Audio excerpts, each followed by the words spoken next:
Sometimes it's really hard to feel or see hope, isn't it? Many of us can sadly relate to that, but in the last 7 years since Steve died, I've seen more and more symbols that I believe are bringing me hope. One of the first symbols I saw was a blackbird. He'd appear in the quietest, hardest moments, not to fix anything, but to remind me that there was still a life to be lived. I've since heard that the blackbird is the first to sing after a storm, and I think that's beautiful. Now, I'm not a doctor or a policymaker or a charity founder. I'm a mum, I'm a widow, I'm a person singing after a storm, a bit like that blackbird. I'm calling out not for attention, but for connection, for those who need to hear it and turn towards hope. On the 12th of November 2018, when our daughters were 9 and 2, the police came to my door to tell me that my husband had died and that he'd done it to himself. There was no warning, no signs, and no note left behind. I mentioned storms just now. This moment was like a tsunami that swept away my entire world and everything that had once made me feel safe and secure.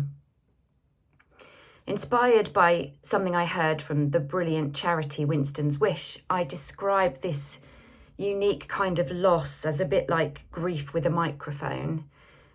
When it comes to suicide, as many of you sadly know, everything, all those emotions are amplified. They're louder, sharper, deafening at times. I battled deep feelings of resentment and anger towards the situation and towards Steve, and my ability to trust people was completely gone. Those first few years were unbelievably challenging, particularly with a global pandemic that tested my limits even further. As time passed, though, I finally began to adjust to my new life as a knackered double parent because I'd been given no other choice. I started to see a therapist who said the most profound thing to me on our very first session. Kirsty recognised how much I was struggling and how hopeless I felt. She said to me, "I will carry hope for you until you're ready to carry it for yourself." I hadn't realised that that was something somebody could do, and that was a real turning point for me. I began to accept that loss and heartbreak we carried and to reshape our lives around our tragic experience to form a really different kind of future where hope could absolutely play a part. I started to write a new story, a story called Daddy Blackbird, to help others understand what life is like when the unthinkable happens and to bring some degree of comfort and relatability to those who find themselves in a similar position. Today, with fresh perspective, I can talk confidently about how I draw strength from 3 areas of my life, what I call my triangle of recovery, my own shape of hope, with 3 very distinct points.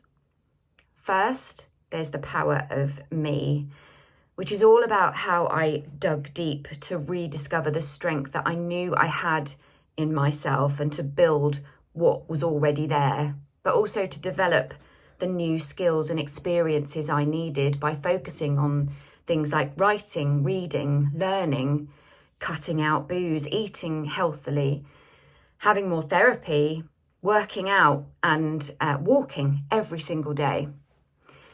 The power of my community is the second of those points, which was about embracing the right people, learning from others and being part of something bigger, brighter and stronger. Something that looks a lot like this Hope for Life community that's connecting together today. The power of my children was the third part of my triangle. Acknowledging and celebrating the amazing resilience, courage and tenacity that my daughters were starting to share with the world after everything they'd been through. Ada is now 9, and I've watched her turn into a kind, strong, and emotionally intelligent young person. I recall her reflecting at a very young age and saying to me, "Mummy, men don't grieve, men don't cry. They should, because otherwise they live shorter. They need to let the emotion out so they don't die." She's using amazing insight like this to help shape hope for her generation now. Aren't you, Ada? Yes. Hello. Hi, sweetheart. What is it that you've been doing lately? So, a few weeks ago, I became a Winston's Wish Junior Youth Ambassador, which is a group of young people around my age, so it's 8 to 12, who work to help other children of our sort of age, if they've lost anyone really, with just help other people with their grief. And yeah, so we design things to help. Yeah. Sounds amazing. Yeah. Are you enjoying it? Yeah, I am. I think it's a very wholesome thing. Excellent. Yeah. And then there's Evie, who's 16. She's incredibly intelligent. She's confident, self-assured. She's a brilliant sister, isn't she? Mm-hmm. Yeah. Most of the time. She's a singer. She's a law student, a mental health advocate, and an award winner. And like Ada, she's articulated her story in a way that has touched hearts and minds. And I'll let her explain and introduce what you'll be seeing next. Hello, I'm Evie, and I wrote the animation Words Matter, which I wrote about my experience with loss through suicide and the communication, the words and phrases that I was hearing people use when they were talking about it. I wrote it to try and help people understand my perspective, and it's had an amazing response from people around the whole world, so I hope it has an impact on you like it's had an impact on so many other people. I hope you enjoy it. Thank you very much and enjoy. Thank you.